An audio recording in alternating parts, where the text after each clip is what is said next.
Okay. Okay. Okay, ready? Okay. 3, 2, 1. Hey everyone, welcome to the Lipstick League. I'm Natalie Eganoff. And I'm Nicole Mahalik, and this And- is the highly anticipated episode that everybody's been waiting for. I've been waiting for it. Especially, like, I'm so excited. I mean, Natalie obviously has a different experience, but I've been waiting to ask all the questions for like 5 years. And so, ladies and gentlemen, get excited. We have Mike Missanelli with us today. Yes. Whoa. My What's up, Lipstick personal League? fave. How's it going? Thank you for doing So that. this is like this is big standards for me now. I just feel like I have to like sing a song or something. No, you can sing if you'd like. No Can I? requirements I- to sing. I have Yes, to juggle. what do you want to sing? Yeah, whatever. I feel like everybody on the airwaves misses hearing you guys sing together. So maybe you should do a little ditty before we get started. Yeah, I don't have anything prepared. But if the song comes up, I'll join in. Okay. Today we're talking about boy bands. I know. I tweeted you about We it. played a couple. We played O-Town song. I was pretty impressed that you Oh, knew. I love O-Town. Yeah, O-Town, and then I got yellow card up for Ocean Avenue. Yellow Card. Yeah. Ocean Avenue. Oh my god. Yeah, Yellow Card's so good. They're older stuff. The one song Firewater, I think it's from like 2004. Yellow Card's so good. I used to travel to see them. I've seen them like 3 times. Yeah, I saw them in concert at the Electric Factory, but I was hosting my daughter and her friend, and I found out I was digging it. So I was never I into think my Yellow daughter, Card, I think she was like maybe 12. but every Yeah. single boy band. I mean, like New Kids on the Block was my very first concert. I was obsessed with Backstreet, obsessed with NSYNC, obsessed with 98 Degrees, obsessed with O-Town. The fact that you knew All or Nothing from O-Town, very impressed. Oh yeah, O-Town. Yeah, I dug that song. Do you remember that they were? I was trying to argue for O-Town. Everybody didn't like it, but Oh, I was see? arguing for it. This is where I would have came in. I was a big O-Town fan. I saw them at the Allentown You Fair. could have saved me today. Yeah, I literally almost walked down the hall and knocked on the door like, yoo-hoo, let me chime in. I was like, Ashley, what was it? Ashley Parker Angel, right? He was like the heartthrob of Yes, the group. Yeah, I Ashley think they were Parker trying to make Angel. him. and Trevor, hello. Yeah, I Trevor. know, like they're Eric, Trevor, Eric, Ashley, Jacob. And Jacob was the Dan. cutie. He had the curly hair. He was the one who they wanted to be like Justin, right? Correct. Yeah. Yeah. I didn't know who Dan. they were. I just knew the song. Yeah. All right. So let's not talk about boy bands. So obviously, Natalie and Mike worked together for a very long time. And Yes, we did. Yes. I miss her dearly. I miss you too, Mike. Oh, thank I you. do. That's the first thing I said as soon as I was like, I miss you. yeah. But people don't realize that you guys are friends outside of, you just spent time at the beach together. Oh man, did we ever spend time at the beach? That's No, the title. Mike and Nat at the beach There's together. there's I'm video a little of older it. than the crew, Nicole. So like I was feeling it big time. Yeah, I That was bet. that. And when I get up on stage and sing, I'm gone. Yeah. Did Tyrone go in too? Tyrone was the first one on. Wow. Tyrone basically Tyrone was feeling no pain at all. no, he hopped up on the stage and basically He did. took the microphone, and then everybody encouraged us to go up and here Yeah, and Mike made these. at that point you can't say no. No, and then but It's before that, like Mike being at made a these. wedding. It's like being at a wedding and they're doing the Macarena, which I hate. But people drag you in there, and you're the only one that's not doing it. So and then you start to get into it. So So Yeah, we did it was Billy great. Joel, we did Piano Man. yeah, well, We what did else did Piano do? Man. Yeah. We did Piano Man. There's video of it, and I hope that it never sees the light of day. Oh, I will. Yeah, find actually, it. the band contacted me and asked me if they could post it, or contacted someone who knew about it and asked if they had my permission to post it, and I didn't know what to say. I said probably not, because I'll get hammered by like 100,000 people. On my social Right. I media account. mean, They God just forbid wait- you have they any just wait for fun. something. Like I could just hear it. You suck as a singer, dude. Yeah. Seriously, I feel like you could walk outside and be like, the sky is blue today, and social media will be like, no, it's not, Mike. Stop Yeah, lying. it's When true. meanwhile, it's like true. crystal blue. Yeah, it's the peril of my life, Matt. So All right. Well, let's. It really is. I I've do witnessed it. I do want to talk about that for a minute, but I'm going to go back for a minute because it is a very full circle moment. So I started listening to you when I was doing mornings at Mix 106, which doesn't exist anymore. And I would leave for the day and I would listen to you. And I started listening to you when you were Jason Martinez, and then you had Andrew, and then you had Tyrone, and then you had Natalie and Tyrone. And obviously I've been in Philly a long time. I've been in radio a long time, but you were the first sports radio host that I listened to that I was like, oh, this guy's smart. And the thing that I liked best about you was that and I would say this all the time, how you put Philly Schmitties in their place. Yeah. Well, there's the thing about Philadelphia. It's always bugged me. It's this it's inferiority complex that people have, which is real, I guess, because New York hovers. But the other thing is like the sky is falling mentality. It's like even today I fight against it. It's like, all right, so the Phillies lost the game the other night. It's like, oh, they stink, and they can't wait to like. And I go, why? Like, get hardened. All right, there hasn't been some success, but there's been some moments of success, like the Phillies in 2008, 2009 to 2011, and then the Eagles won the Super Bowl. It's like it's not everything that's a failure. So just forget about the sky is falling mentality of Philadelphia because it makes us look small, I think. I agree, but I want to know, so why don't we go back a little bit from like the beginning of just, if there's people who are listening that know who you are and know you're on the radio, but can you go back a little bit? Like, obviously you grew up in Bristol, but just do like a brief. My whole history? Just do a brief history. All right, my history, and let me just say that like everything that I am today happened by a total accident. So there's no blueprint. Like I'm not going to be able to guide you anywhere. It just kind of happened. Yeah. And so the thing about this business is you never know where it's going to take you. So you just, instead of obsessing about what's next. Hold on, are we frozen? In the moment. You're frozen. So I am? No, not you. Natalie is. Okay. Natalie is? So you can keep going. So, all right, so we have to do this over? No. Hang up. Okay. All right, so here's the deal. So I had journalism. Hold on 1 second. Okay. We can still hear you. Oh, you can? Okay, here she comes. All right, now she's back. All right. So journalism degree, got out and didn't know really what I wanted. And I had some, obviously some writing experience in college, but very little. But I knew I was like a good writer, and I thought I knew the nuances of sports better than a schmo because I played sports. I was a baseball player there, and I was a 3-sport athlete in high school. And so I thought I had like an inside way that I could communicate ideas through my experience and because I love to write. So I went into sports writing. I got a job right out of college at a small paper in Montgomery County. They had 2 daily newspapers and like 7 weeklies. And it was a great experience because I edited, I wrote headlines, I pasted up the newspaper. The newspaper was great training because you learned the written word and the communication. And so once you master that and you can write, you can pretty much do anything you want. So that led me to the Inquirer. Well, first of all, I told myself I would give myself 5 years to get to the Inquirer. Because if I was going to be in journalism, I wasn't going to be a small town newspaper guy. I wanted to be a big city newspaper guy. So I had other interviews. I had an interview with the Manchester Union leader. I drove to New Hampshire. I didn't realize it was a right-wing, crazy newspaper. And the publisher's name was William Loeb.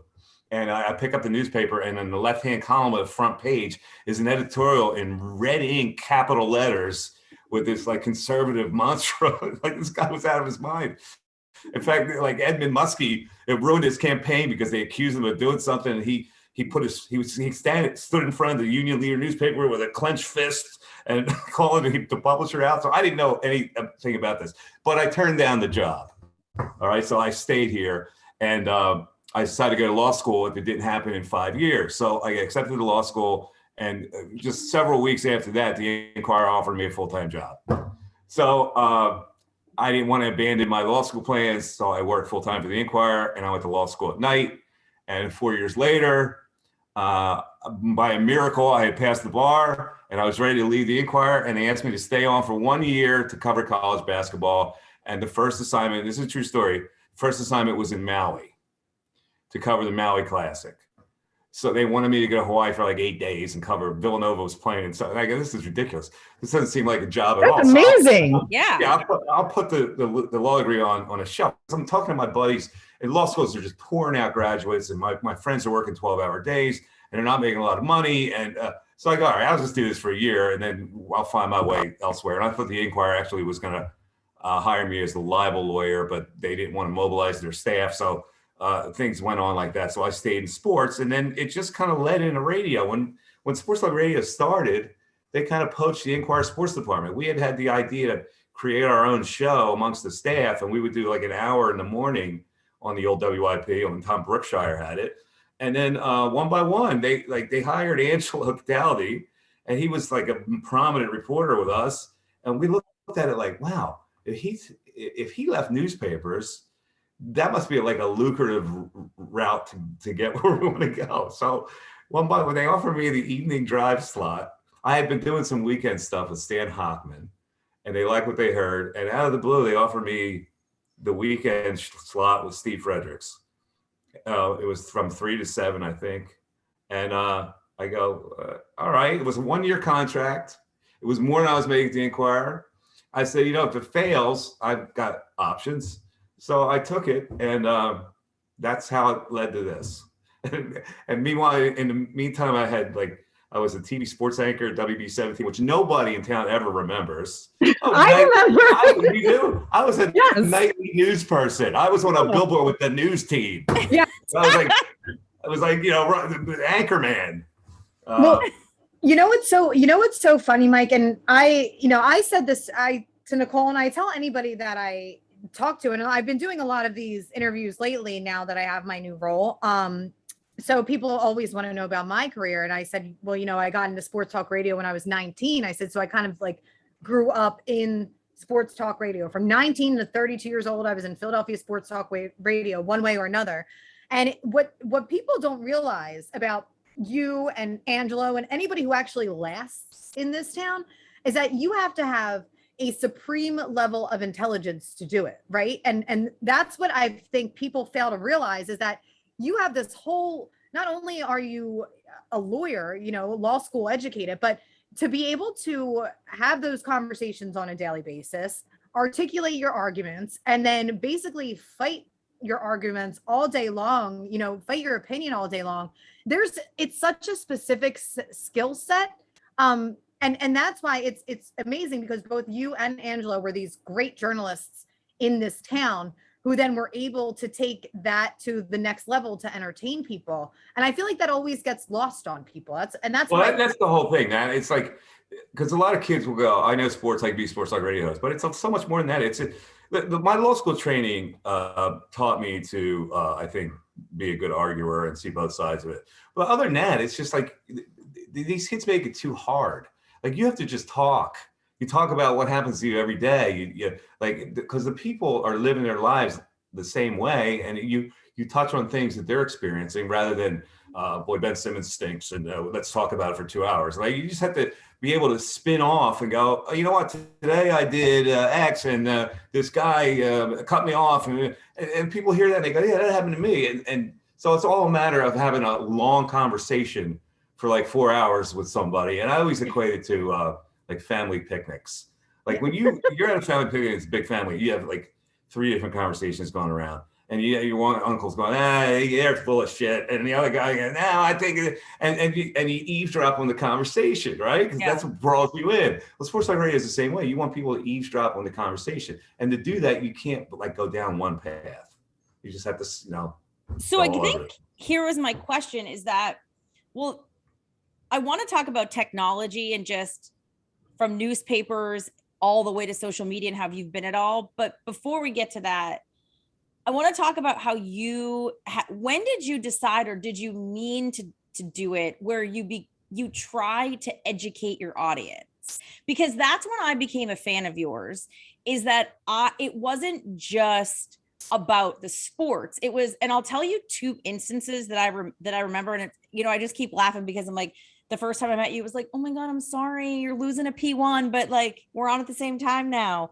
But the thing that I liked about listening to you there's two instances in particular. There was one time, it was probably Carson Wentz's either first or second season, and he was like super, super, super into showing about God, right? Yeah. And it was when he was like, I remember the video, he's like sitting in the car and he's like preaching about the Bible, and it was very strange, right? Now, I grew up Catholic, went to Catholic school my whole life. Natalie and I talk about it all the time, and people were really up in arms about this. And I remember listening to you, and I don't even know if Ty and Nat were with you at the time, but this guy was like, "Oh, I can't believe this," and you go, "But why?" And the guy's like, "Well, it's annoying," and you go, "But why does it bother you?" And he's like, "Well, I don't want my," and you go, let's not yell. You're like, let's just think. I need you to go a little deeper. I need you to just take a minute, take a breath if you have to. And I want you to go a little deeper. Why does it bother you that he's talking about religion? And I was like, this is amazing, because that you were like asking people to like think a little deeper. So like, what made you decide to do that? It's a good question. I do that with friends too. Like, so like, I look at everything logically. If it's illogical to me, it bothers me. So I want to have them explain why they think their side is logical. And if they can convince me, I go, okay, I got it. But like in a situation like that, it's like, it's only ignorance that speaks. And it's like, when somebody is bothered inside, there's something going on inside that people would want to have an opinion like that because it threatens them. It threatens them if somebody has some kind of peace because they like the Bible or whatever. I'm not Carson Wentz. I'm like the opposite of Carson Wentz. But I respect the fact that he's got something that he really believes in that brings him some kind of comfort. So for somebody to question that, it's like, well, you're not Carson Wentz. It doesn't make any sense to me. So why would they question it? It's some kind of an insecurity. They don't want to feel that they're missing out on something. So they discredit that to make themselves feel better, that they're not that. Yeah. So basically, and I've had a lot of conversations like that on the air with people because I want to know I want to get them to think that maybe their view is wrong and maybe that they can broaden their horizons a little bit. I've always done that. Maybe it's obnoxious to do it, but there's a lot of things I don't understand and I want to press people on it. Yeah. And so another example was a couple years ago. It was when everybody was so up in arms about being politically correct, right? And everybody's PC. And you said, all politically correct is that you're just nicer to people. Or you're learning from them and you're growing from it. Like I remember saying that you can't be too politically correct. You can't, because political correctness means progress. It means revising behavior to reflect the current values and mores. Right. So, people, well, it's too politically correct. I had a guy, I just listened to a conversation the other day. There's this commercial that's on, and they're showing a lot of mixed race couples now in commercials. And I heard a guy say, I think they're going too far with that. And I didn't know the people. And I just kind of butted in. I said, why? Why do you think they're going too far? I said, the point is to go far. You have to go far to correct misbehavior. Yeah. So like, this is the exact way they should handle it. We're trying to push diversity so to have a calmer world. So that's what these commercials are reflecting. Hey, this is okay. Yeah. And it bothers people because they're threatened by it. And they're threatened by it because of old world values that were taught by their parents or whatever. And they haven't had the education or the experience or to meet other people to think that it's okay to grow. Yeah. But what made you think to do that on the air? I don't know. I just like, I thought it could make good conversation. I thought that people would listen and either agree or disagree. But basically, it is trying to get people to think more. I think we all need to think more. And so when I experience people actively on a daily basis that aren't thinking more, and most of us go through life and we don't know who's not thinking more. But now I know exactly who's not thinking more because that person is talking to me. Yeah. So I feel like that's the duty that I have to try to open people's mind. And at the end of the day, if his mind's not going to be open, that's fine. I'm not going to get bent out of shape about it. But maybe that night he goes, you know what? Maybe maybe I have been thinking wrong about this issue. Because if he thinks that and he reviews his behavior and he goes, I want to be a nicer person, I want to have more diversity, I want to be less prejudiced about things, then that's good. Well, and you know And what's I won't funny? know that I had that influence, but naturally it would be good. Yeah. You know what's funny too, Nicole, and I tell, because the first question everybody asks me are, what are Mike and Tyrone like? That's why I had such a tough time dating, because I was like, do you want to date me or do you want to date Mike and Tyrone? So, but I always said, Mike, you're incapable, and this is why I just love you so much. You're incapable of being fake, right? And this world is just full of so many fugazis, as we affectionately call them. And Mike, never once in a day that I sat in that studio and listened to you talk, have I ever heard you bullshit or lie or say anything that you didn't believe.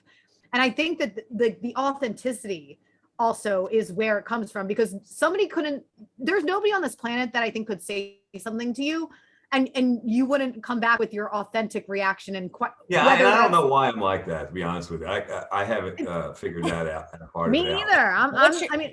What's your sign? I can't be fake, and I don't know what influences Scorpio. I've had. That, of course, he's a Scorpio. You're a Scorpio.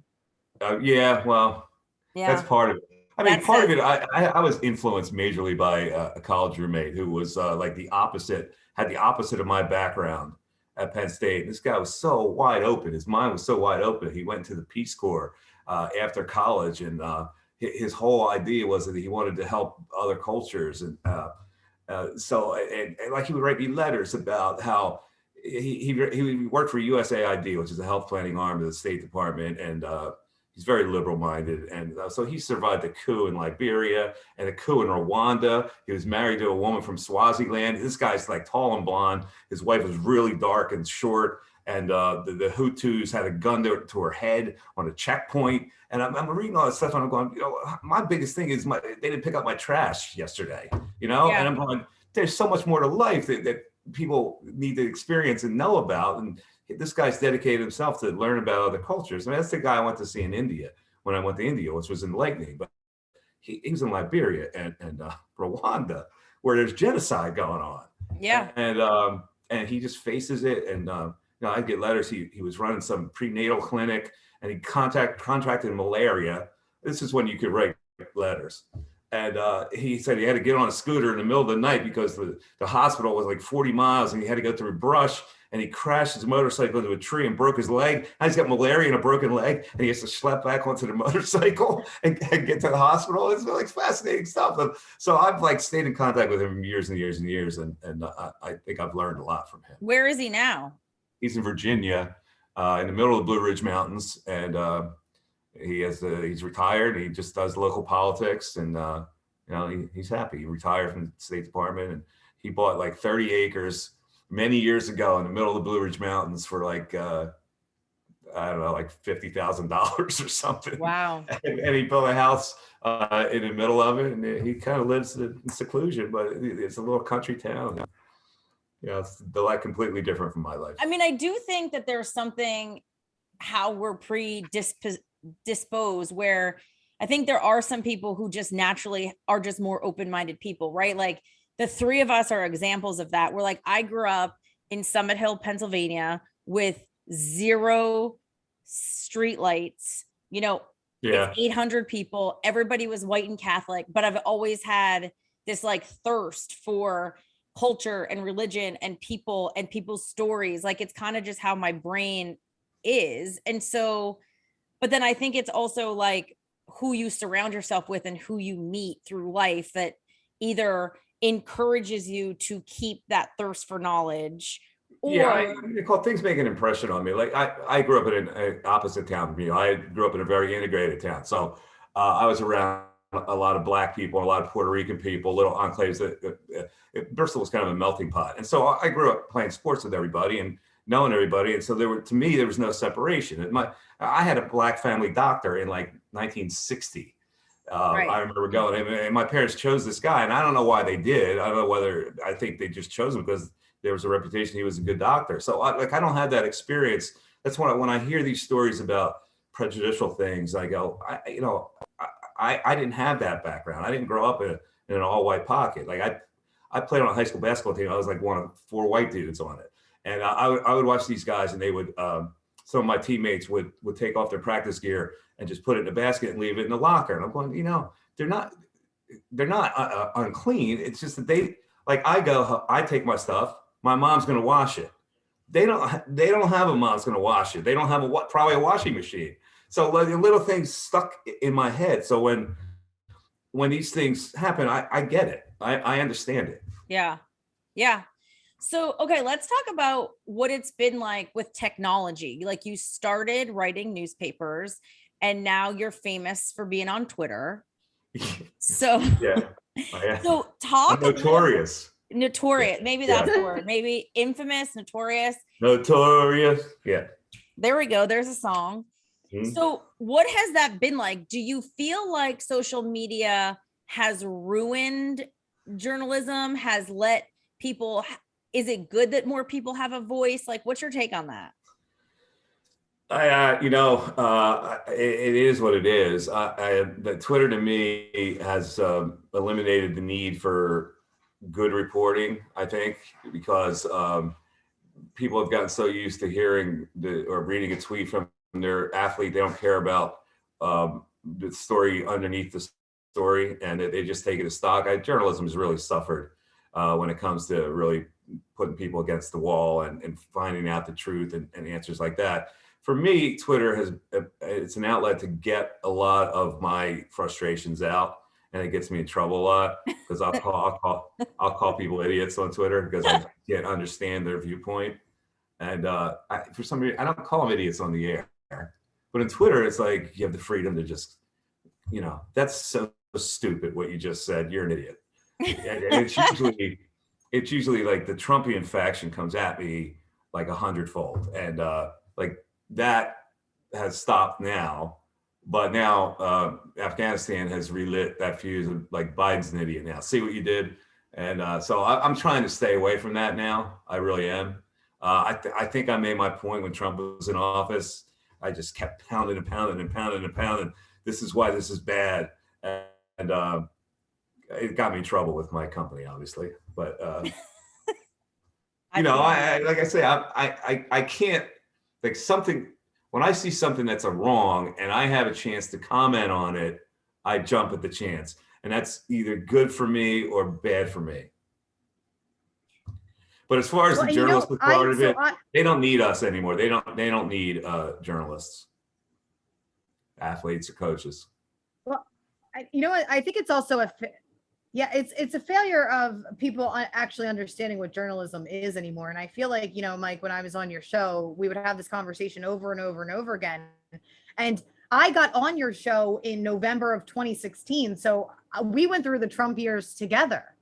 So I heard a lot of those conversations, and I just remember you telling people, you would try and teach them, right, that journalism's journalism and the internet's the internet. But like, it was a conversation that I felt always fell on deaf ears because people didn't want to hear that there's actually, like a process behind journalism. Everybody just wanted to take what they saw on Twitter as face value, and you would just preach over and over and over again. And again, it's back to that same point. Like you said, you want people to dig deeper. And it's remarkable how you're always just an advocate, right? For the way that things should be. And I think that's at least according to me, like I'm an advocate for things that I admit all the time, like maybe I'm wrong. It's possible I'm wrong, but I try to really logically think about it and try to stay as independent as possible. Like I'm not really a Democrat. I'm not a Republican. I voted for Republican presidents. I look at what I think makes the most sense. And for 4 years, none of that made sense. And so I go, this is horrendous because you're turning people against people. And that's not the way. We're in 2020 now. And that's not the way it should be, where people are always against each other. And that administration gave license to a faction that wanted to keep the white man in charge. And it was like they were afraid that other cultures might take over their beloved nation, even though they're all immigrants and they've come here from some place else. Yeah, it's hard. I wish, and I think another reason why I like listening to you so much is that like I'm a Leo and I'm a heart thinker and I'm logical. Like I could understand two sides or three sides, but it's very hard for me to shake it. Like if I feel something really like in me, I just like, and I always say like one of the things I love so much about Natalie is how good she is on Twitter. Like she always has the best responses where I'm just like, you're an idiot. Like I can't. She does. She comes around. She hits him from the back. Yeah. Now he kind of swirls around and goes, hi. And then from the back slams. Yeah. him. She's so good at it. And I'm not. Yeah. And because I feel like I get very. All right. Are you guys here? Yeah. Yeah, we got you. Okay. So We're just sorry, I'm complimenting so you. sorry. We're complimenting you. We're complimenting on the way you handle people on Twitter, where you kind of like dance in front of them, hi, and then come from the back and slam them. Yeah. It's great. And they don't even know it. So I just try and, I'm always challenged me in a battle of wits. I guarantee I'll win because I'm quick. Yeah. Well, that's the way I feel. But see, I'm a battler in general because I mean, that's the way I grew up. You had to kind of scrap for things. So like I turn everything into a battle, which is not good. And the company's telling me it's not good. You hurt yourself. And I go, oh, yeah, I know. But when somebody's coming at me, my nature is, let's go. I'll fight back. I'll throw the jab right back at you. And I think, especially dealing with Twitter, it's easier said than done, right? I do it all the time. You think, oh, I'm going to ignore it. But seriously, when was it? Sunday of whatever, last week, I checked my Instagram and somebody called me a fat F. And then 5 minutes later, like you just get picked apart some days and you're just sick of it. And I think a lot of times people fail to realize like there actually is another person on the end of that reading that. And I know that they don't care, but maybe they should. Like it can be too much sometimes. It really is. It can be. And I'm learning after all these years that the best way to do it is, or you like teasing people because you're a liberal. And they go, no, here's what I really like doing: blocking. Bye, and I block them, and like that's how I handle it now. Like I just get rid of them, and they're out of my life. So, in regards to just media in general, I feel like it's really difficult though because there's a lot of people who are not journalists who literally are just talking heads that are allowed a very large platform. And now you bring up a great point because there are people that have come out of the woodwork to proclaim themselves as experts with their social media account, and they cover the Sixers when they really don't. They're just people that have opinions, and they come off as like they're insiders, and they come off like they have inside knowledge and things like that. It's dangerous to the profession, but it's the state of affairs. I mean, these kids get out of college, and that's the easiest way they can break in.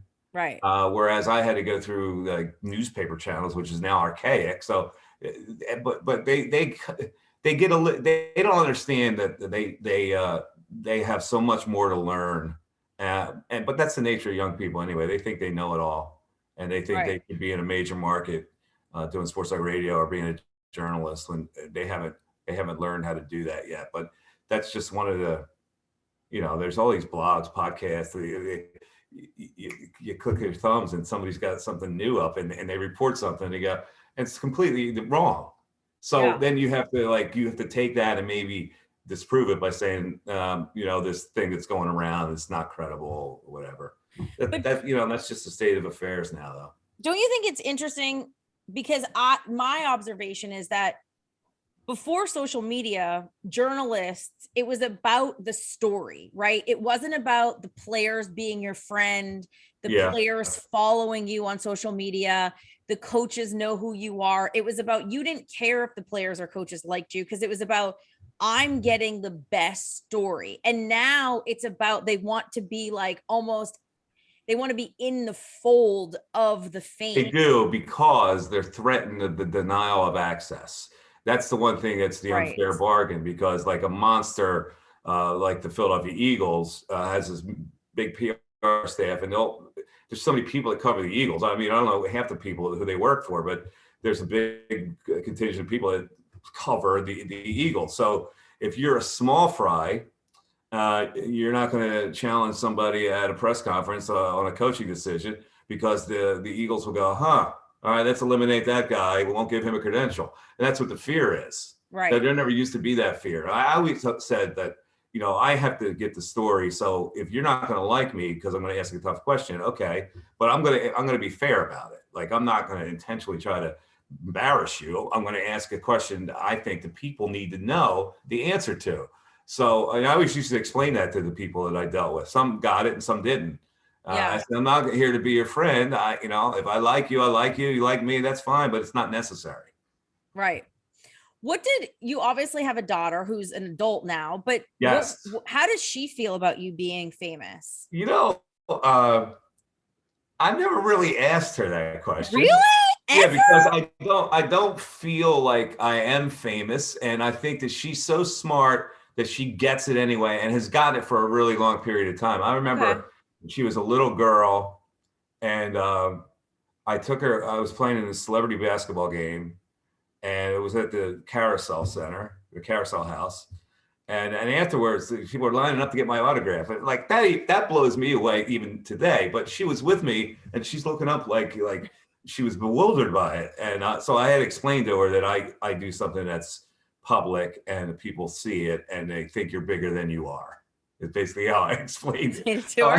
So I think she's put that in perspective. And she never said to me, boy, somebody today called my last name and said, "Are you Mike Missanelli's daughter?" She's never ever said that to me. So she just like accepts it. Yeah. And she's not part of it, right? Like she's not in that world. So I think it's probably easier for her to separate herself from it. Well, she started out in the world. She has a communications degree from Penn State also. And she started out, she was a writer for Philly Mag for a little while, but didn't like the magazine corporate pressure and all that kind of thing. So she branched off and she's doing marketing now for a company. Okay, she was Binto. Yes. Oh, she does marketing for Binto for the vitamin. Yes, that's her new job. She got like 3 jobs within a period of 6 months. She was working for a company called Brand Share, which is the cross marketing where they will hook up Chanel with Amazon and whatever. And the next job was sort of like that. It was a West Coast job. They poached her from Brand Share to do kind of the same thing, to be their East Coast rep. And then the Binto came up, this vitamin. I love Binto, and I'm not just saying that. It has changed my life. She knew somebody that wanted her to work for the company, and so they made that happen. Yeah, that's very cool because it's a Philly-based female company. Yeah. Yes, that's what appealed to her about it. Yeah. She was always afraid to change jobs too, like Nat, when you just went through. Kira goes through that all the time. She has change anxiety. And I have change anxiety too. So she kind of took after me. But I said, you just have to plunge in.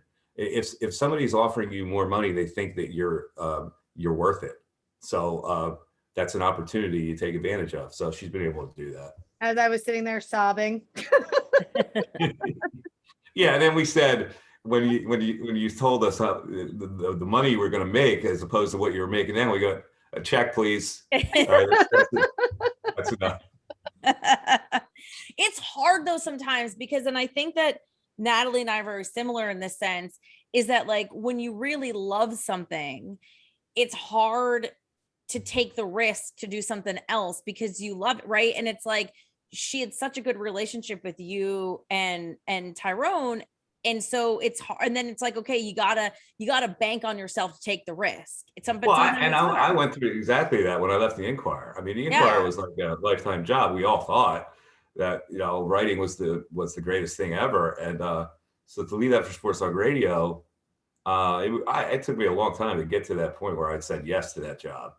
But then my rationale was, well, I can always write in some form. And if this doesn't work out, I can always practice law. So but if I didn't have that, I don't know what I pulled the trigger on a 1-year contract. Yeah. It's like sliding doors, right? It's like what would happen if. What would happen if? We're going to talk about Philly sports in a second, but I wanted to. What is your take on the state of radio? Do you feel like, now obviously sports radio is different than music, right? And the way that I explain it to people is that sports talk radio, you're the music. People listen to me, but they're really listening to the music, the songs, and then I talk in between. But in sports talk radio, you're the entertainment. So it's a little different. I don't know what the future is.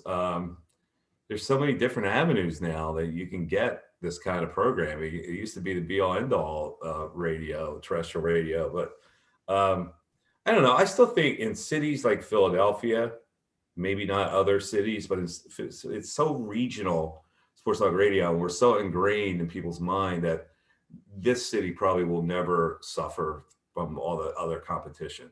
Other cities might, but this is a unique sports radio city. I mean, I worked in New York for a couple of years, and it just blows New York away as far as interest and living the sport itself. You know, in New York, it's so divided. Your attention is divided by so many other teams. Here, it's just like they're zeroed in.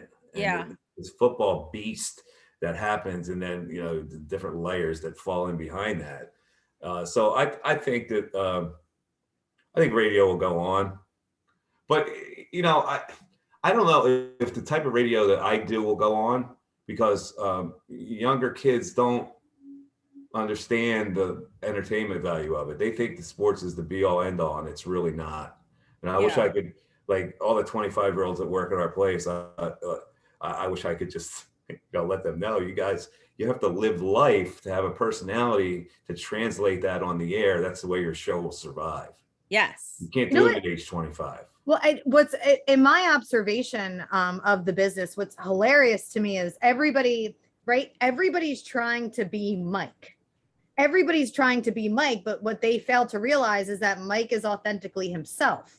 Correct. So they're trying to walk in his footsteps, follow the way that he does it, but it's never going to work because they're never going to be Mike Missanelli. Well, I don't. You think they want to be me? I don't think they want to be me. I think they want to be the sports expert of the town. They don't want to talk about the grocery store or the changing a tire or getting in a beef. Like, I don't think that that's part of their whole thing, because they don't know how to do that yet. But that's what I mean. They want to be you at your level of success, but they don't realize that often. They want to hurry up and get there. Yeah, but they don't realize they can do it with their brilliant sports knowledge. Well, and also, but also that it's authenticity is the key to what makes you such a success, right? And you have to find your own personality to stand out from everybody. When meanwhile, they think, okay, if I am X, Y, and Z, because this is how Mike talks about the Eagles, then that'll make me a success. When it's in reality, it actually has nothing to actually do with the sports. It's all about the personality. Yeah, correct. But I look at it like the landscape change, and all the old guard is kind of getting, they'll get flushed out, and so this new generation will take over. I don't know if the new generation will do it like we used to do it, or we talk about life. No, all that comes from like the program director we had, WIP, Tom Bigby. You know him, that. Yeah, he was crazy, but like he broke us all down to say, all right, you're no longer journalists, you're entertainers. And inside that entertainment, you could be journalists, but you have to do it and present it in an entertaining way. And we learned to do that because he demanded it. So I don't know if there are people like program directors will do that anymore. Yeah, you're right. Well, I think it's interesting, even from, obviously I've been in music, the side of radio, for a very long time, but it used to be very fake, right? It was all like fake voices, fake names, fake bits. And now it's the exact opposite. It's also very different for women, where before women were like the laugh box. And now women want to feel like they're actually listening. And top 40 radio especially is in a horrific time, because all these going back to old white guys are doing these top 40 morning shows, but the target audience is like a 26-year-old female, and she doesn't want to listen to a 70-year-old guy talking about Lizzo and Harry Styles. Right? Yeah, no, I got you. We're more like, our demo obviously is male, so we're talking to a 35-year-old male, 30, basically, and so I in that way it's a little easier for me than what you have to do to entertain different factions of an audience. Like we have female listeners, but not a lot, and they don't really count as far as advertising people are concerned. They don't count as much as the male audience that we're trying to cultivate. But don't you think that's a bit old school? See, that's my beef with radio, is that's how it was forever, is that it was everybody had a demo. Yeah. And I'm like, there's so many more ways to consume media now that you almost, and even like the whole like 1834, 2554, a 54-year-old in 2021 is really like a 40-year-old. Yeah, You know that what I whole mean? Like, system has to change. I agree. correct. The whole system has to change, but like we're a product of what they can sell, basically, right? So they're selling us. So they go, okay, we're selling you to a male audience because the advertising dollars are in this avenue. And like, I get it. I'd love to have female listeners. I love it. I love we have a female caller. It's like, it's refreshing to me. It's a different perspective. It's like they're trying to learn more about the sport, and I think it's great for conversation. But these ad execs are going down this, so the whole system has to be changed. It's just like us being on TV. Now, I asked the consultants that come in. They go, well, TV's good for the radio. I go, really? How? I go, because people are going to rely on us being on TV, and so they're not even going to remember that we're on the radio. Once they're watching us on TV and they see their name on a chyron that so and so is calling from wherever, I go, that they're addicted to that. And so the radio naturally is going to suffer. And we see it when like the Phillies are on, people don't even think we're on radio. Right. They think that we're just, we're off for the day. Yeah. So like that whole system has to change, where we shouldn't be punished by the numbers that we assume on TV. Basically, we have two audiences, and we blow the other station away, but you don't hear about the one major audience because it's not within the Arbitron ratings. Yeah. That's ridiculous. And the streaming numbers, they have to be included too. I think they are now. I don't know how they do that, but it took forever. It was just, it was like the last like 2 or 3 years that streaming numbers are even involved. That's so crazy. Yeah. That's, I think, where my frustration. Yeah, it's frustrating. You would think there's some innovative people in the industry that would go, well, listen, they're simulcasting now, and they're streaming, and they're on TV, and there's a way to change the system. My theory, though, is, before we talk sports, my theory on that is that the people who actually are in charge, owners / decision makers, know they only have a couple more years to retire. So they're just doing what they need to do to get by. Yeah. Where like you have somebody like me, who I've been in the business long enough to get it, but I'm still young enough that I still want to be in the business for a long time. Yeah. I want to be able to like make a change to make it last, but I don't have the pull to do that. Yeah, but the people who do are like, well, I know that like I'm about to retire in 3.5 years. So like, I just want to cash out and be good. That's my theory. Yeah. I got it. I don't know. I'm just, I try to reduce it to come in every day, do a show, and get consumed by that. And when I come home, I'm talked out. I just like, I just let it, that's it. That's it for the day. I'm no longer sports talk host. Is he frozen now? No, he's frozen. Mike, you're frozen. Was I frozen bad? No, not really bad. Okay. Oh, now he's back. You're back. You were frozen. Okay. We're all frozen. I was frozen? Okay. You were frozen. Yeah. Oh, it's because my internet connection is unstable. That's what kind of happened to me. And I have full bars. I had to turn on, we have an extension. But I've been having great service in here. So maybe it's the, is Mercury in retrograde? Not yet. Maybe it's the storms or something. Oh, the storms. Oh, Fred. Hurricane Fred. Oh, Fred. All right. So I guess we should talk a little bit about sports. Natalie. Yeah. Can I get a bottle of water? Can I run and get a bottle of water first? Go ahead. Take your time. You're right.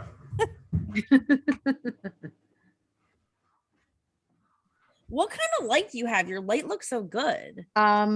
Wait, can I show you? Wait, hold on. Ginger, look at Ginger. Oh my God. She's like, I literally can't, but wait, I just got this at Home Goods. Here, buddy. Come here. Oh, I don't know can you see it? Hold on. No. Oh. You have to take a picture. See how it's a mirror. Oh, wait. I guess the green screen's reflecting. Anyway, it's like one of those like. When you're done, can you take a picture when you're done? Yeah, it's one of those old Hollywood mirrors that has like all the extra guest joining the podcast. We have a Oh. guest joining the podcast. Look at the twin. Look who it is. Look, Ginge, Look, it's Shiva. Look, it's Gingy. Look. Look. I was just showing Nicole how she was just Ginger. sleeping in my lap. Who's that? Who's that? Natalie?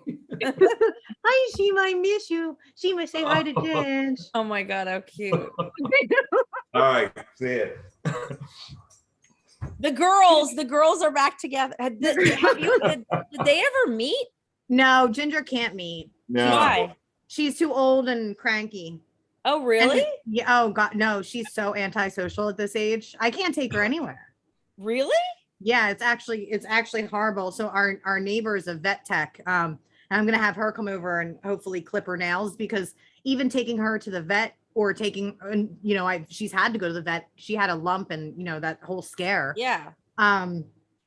It's terrible. I have to call them when I get there, and then they call me when the coast is clear, and then I bring her in because it really stresses her out to see other dogs. She's basically on like doggy Xanax now.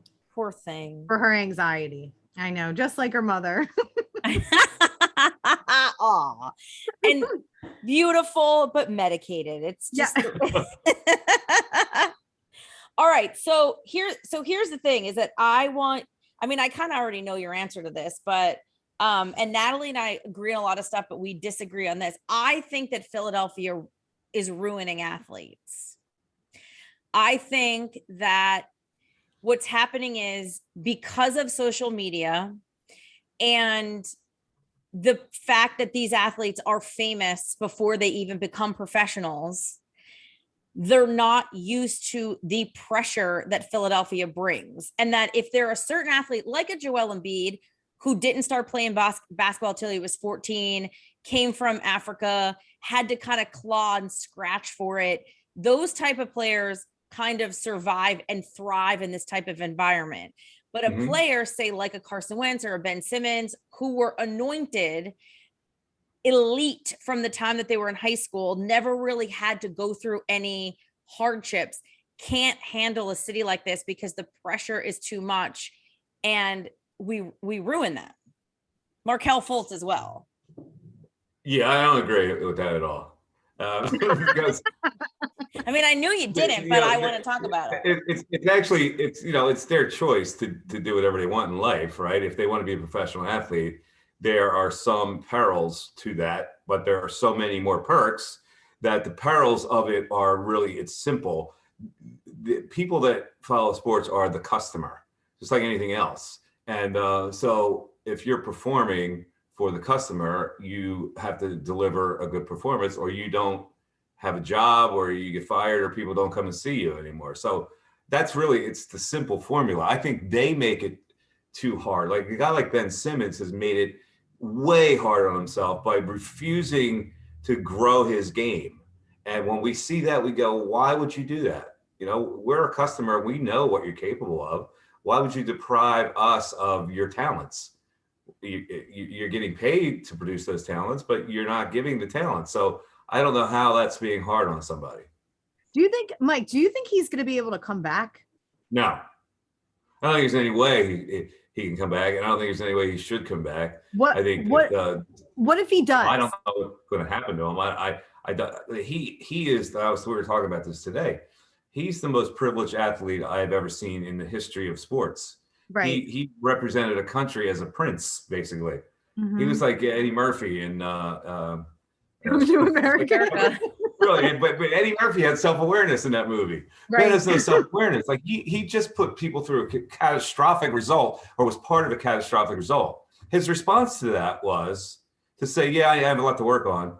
Then go snoogie with his girlfriend in Wimbledon, buy a $17.6 million house in the Hollywood Hills, and then have a pool party, all of which he put out there. And the latest is he's now, his shooting coach is releasing videos of him working out, which we've seen time and time again. So it's me. I go, wait a minute. I have some self-awareness. I let these people down. I'm gonna lay low for a little while. He doesn't have that. Well, when I saw the videos, Mike, I immediately thought of you and Tyrone, because when was it? Was it 2 summers ago? He put out the video and Ty's like, his shot looks great. And Mike goes, don't do it to yourself, Ty. Don't do it to yourself. And then last summer when he put the videos out, Ty said, I'm not doing it, Mike. I'm not doing it again. So then this summer when the videos came out again, it's just, it's amazing how it's this far gone and how he still doesn't get it. When you don't have any self-awareness, you can't correct yourself. Basically, right. You have that self-awareness to know you're doing something wrong. Right. If you don't think you're doing anything wrong, so what result is going to change if he comes back? And here's the peril of that. If he does come back and he shows a glimpse of improvement in certain areas, you know that's going to regress within a couple of weeks. When it regresses, then the mountains collapse. And I don't want this town to go through that anymore. No, so I mean, maybe that's exactly what it is, though, is that like it could just be he doesn't care. That I'm rich enough, I'm famous enough, like he doesn't. Well, how's the customer supposed to feel about that? Oh, I think it is. Oh my God. I mean, no, I agree that I think Philadelphia 1,000% is like, we're done with you. Like, I get it. I was never a fan of it. But you're saying that's Philadelphia's fault.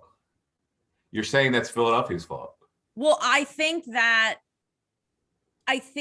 what happens is that I don't think that he has the thing. I don't think he has that right? That drive, whatever whatever that chip is, that some players have it. But I think being in an environment like Philadelphia makes it worse. Well, how?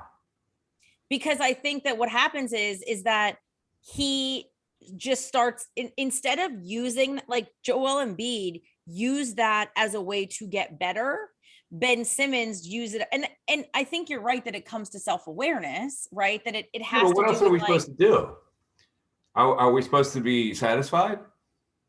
I mean, I think my theory, Mike, was I often wonder if, well, and outside of Ben, do you think our expectations are too high, or should they always be high? For great players? Well, so we realize who's a great player and who's not. Ben Simmons was advertised as a great player. Right. He hasn't been. He's been an okay player. Right. And we see, like, I was trying to explain it sociologically today. He's going through life without people saying to him, "You're wrong." Yeah. And so he doesn't know, like he has no concept. He still thinks he's the greatest player ever. And all we ask as a Philadelphian is, dude, you just need to shoot a basketball. Like, we're not asking him to climb Mount Everest. Like, shoot a basketball. It's like a fundamental right of a basketball player. That's what we're asking. Like, how many times that when he shoots a three-pointer, he makes a three, the crowd goes crazy. That should be an affirmation to him that, see, this is what they're talking about. Like, he stood at the foul line in the playoffs, and they knew he was struggling. They rose like a standing ovation. Dude, we're behind you. All you got to do is, like, have confidence in yourself. We have confidence in you. And nothing takes. So I don't know what, as a customer, what we're supposed to do.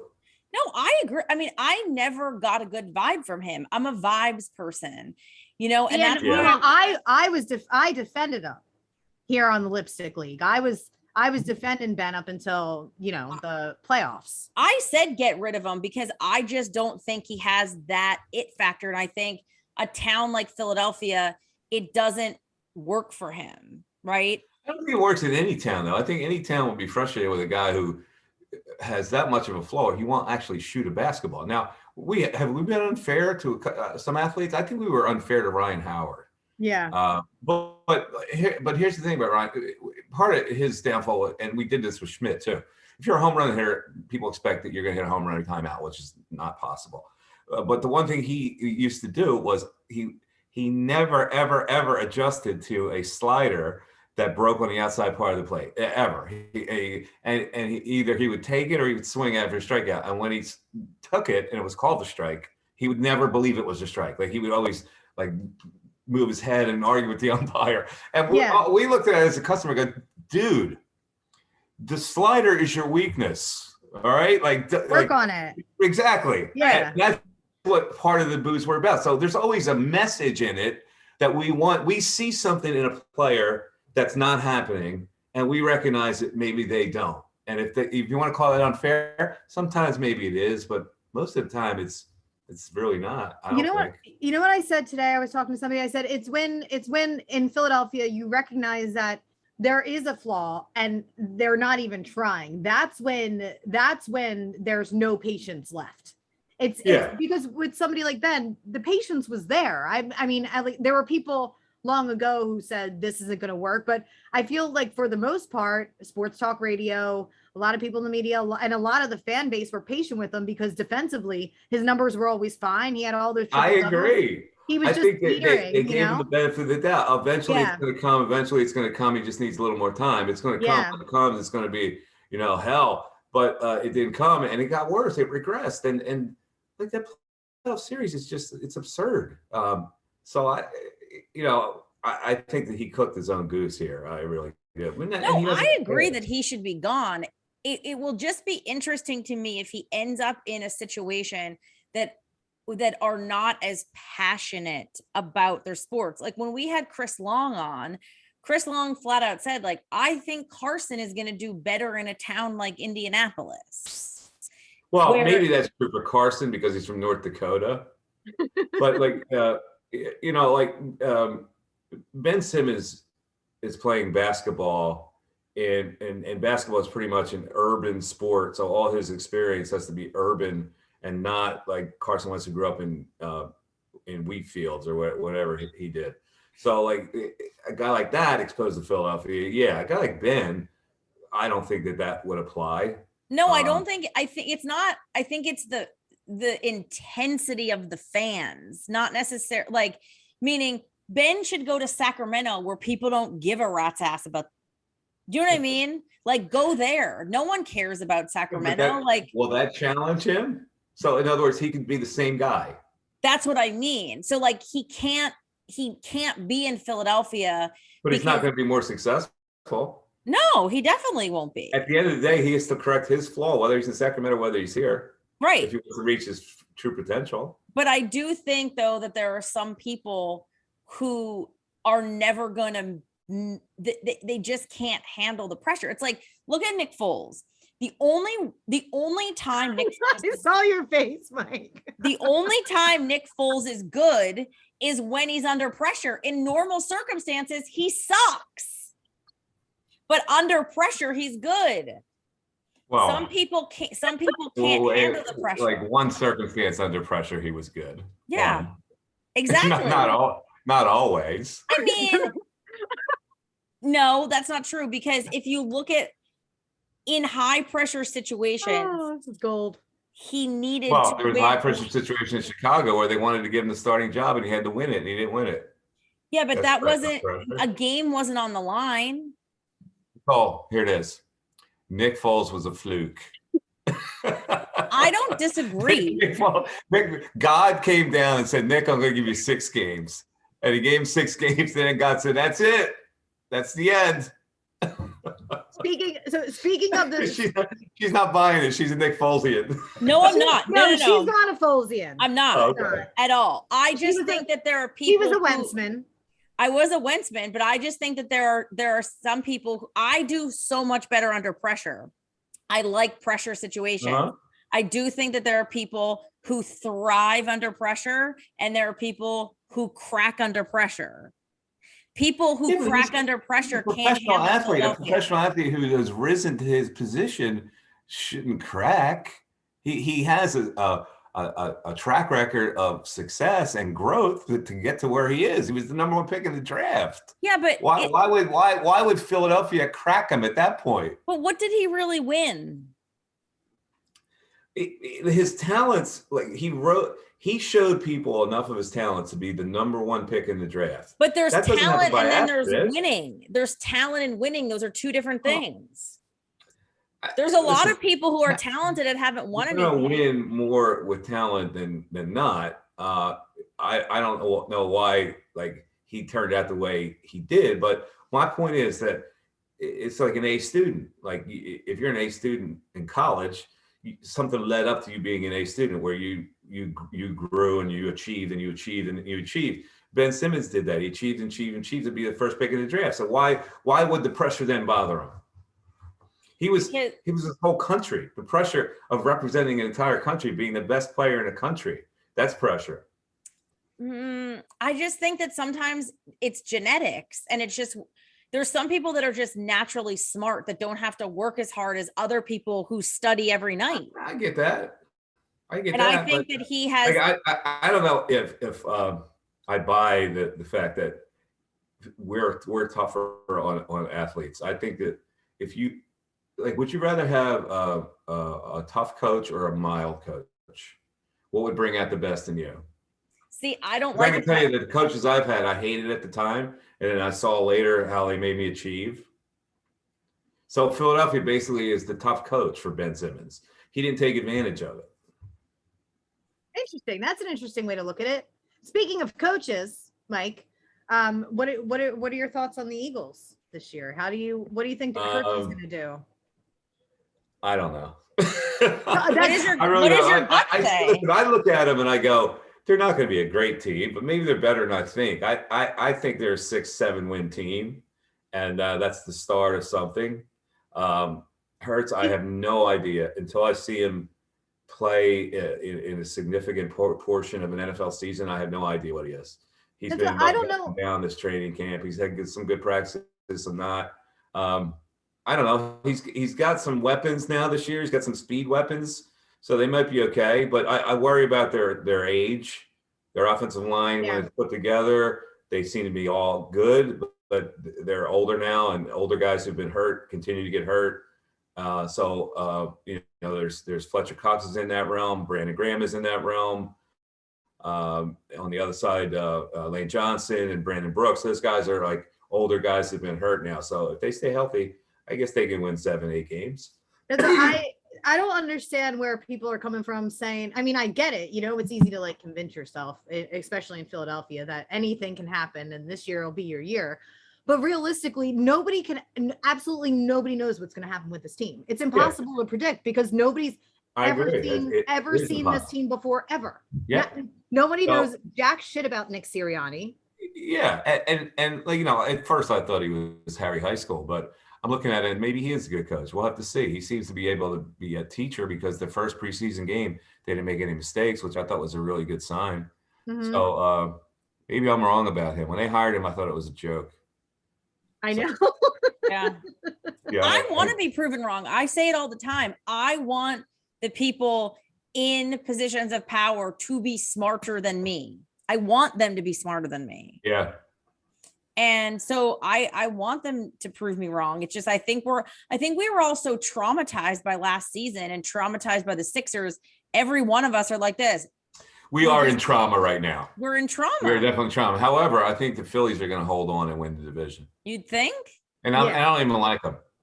But I think, like, logically, I look at them and I go, okay, there was this 12-game span where I thought the Braves would be ahead in the standings, and they are right now.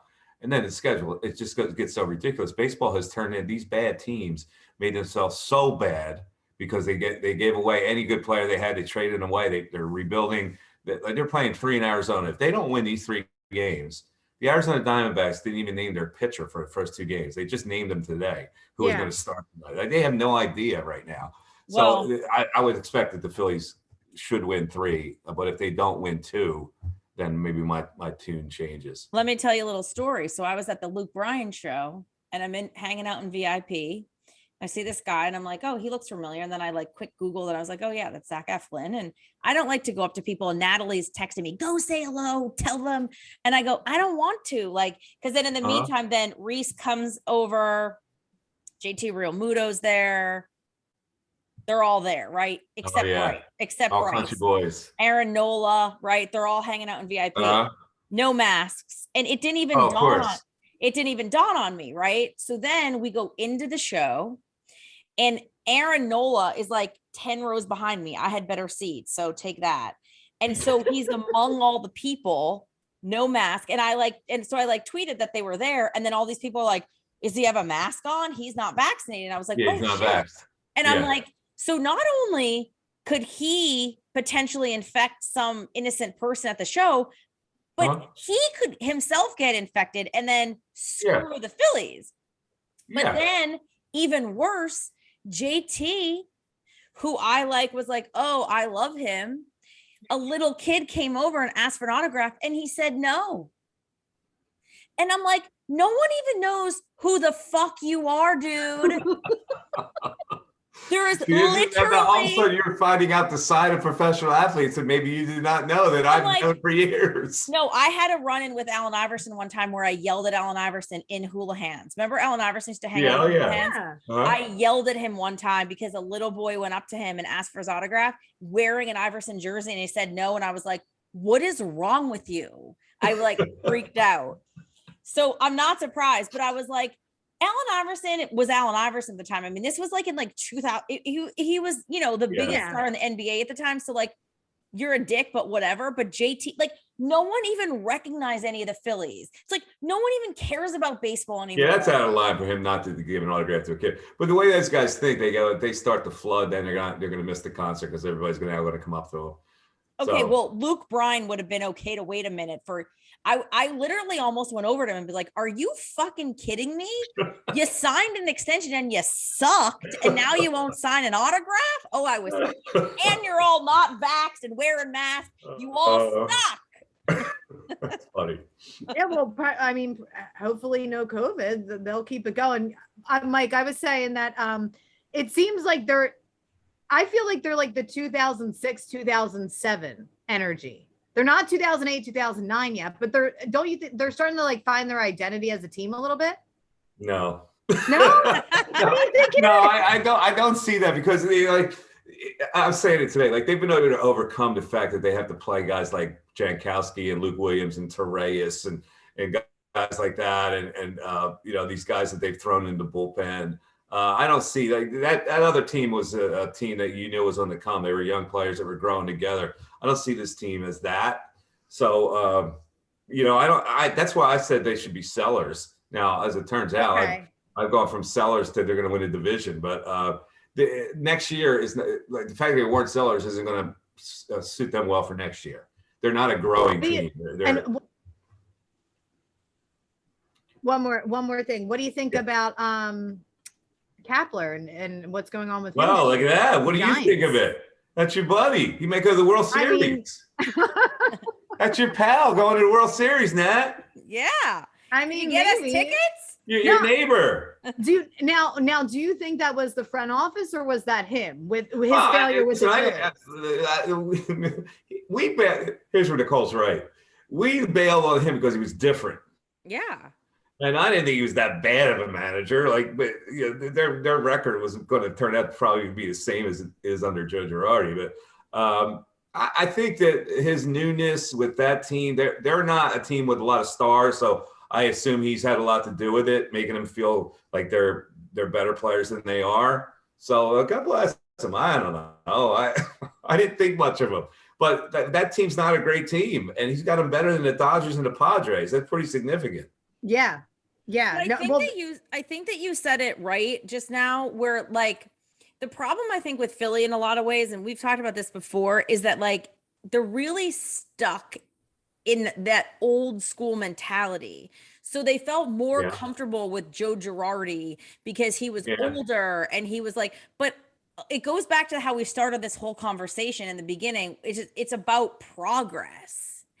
You have like things progress and things are new and we learn new things. And there's the reason that, you know, that it's like why you want interns around, because it's like you want that young blood around, and like Philly couldn't handle Gabe Kapler. He was too different for them. Yeah, so he was different and he talked differently, and it scared people. So yeah, he was too radical for him. I mean, he is a little weird, but that's strange. That's another story for another day. He didn't bother me as much as he bothered other people.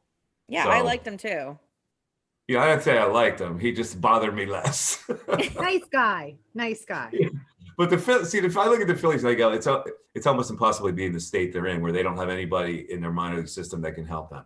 I've never seen anything like it. And like you're talking about, they bring in 100 people, 100 new players a year, in 5 different minor leagues, whatever, and they can't develop a player. It's like I would be in charge and I would have 10 all-stars by now. Like I can't imagine that I'm still baseball waiting for people them to take you up on that. don't have enough an eye for talent. They can't produce one player.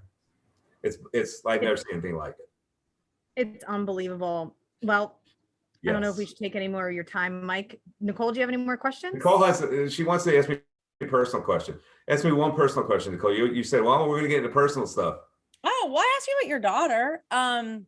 Here's a personal question. Are you in love? No. I am not. And I don't know if that'll ever happen again. So I really think I have a good one for Mike. Okay, go ahead, Nat. So if anybody's listening to this who kind of like found me through Mike's show, Mike, if there's one thing that you want people to know about you, what do you think it is? The real you. That I'm going to tell them the truth and I'm going to be honest. And like I if I come off abrasive, I don't mean to be abrasive. I'm just trying to get to the kernel of truth that's in you. And that's in sports or that's in something else.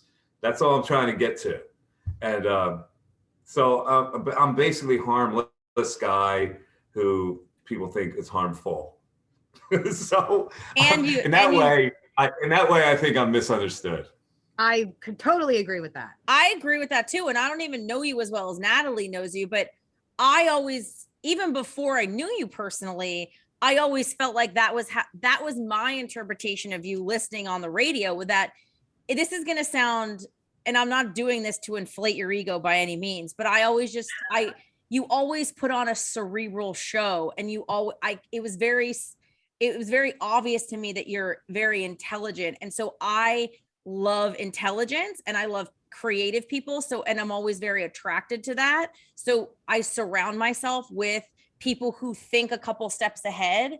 And I think sometimes what happens with a lot of people can't think a couple steps ahead. So for me, I always thought you were mushy inside, but you like to like make people think. I might be mushy inside. Here's the thing. I like to think I'm a nice guy. I think I'm a normal guy. I think I'm very normal and like not pretentious, and I understand what normal is. And I like to think I'm a nice guy. I think people have a misconception that I'm not a nice guy, but in public when they meet me, I think they think I'm a nice guy. I'm performing just like I'm playing a sport, I guess, when I'm doing radio. I'm just intensely performing the show, and it's hard to get a read on what a real guy you are unless you're away from that and know me away from that. So. Well, listen, you have president and vice president of the fan club, so.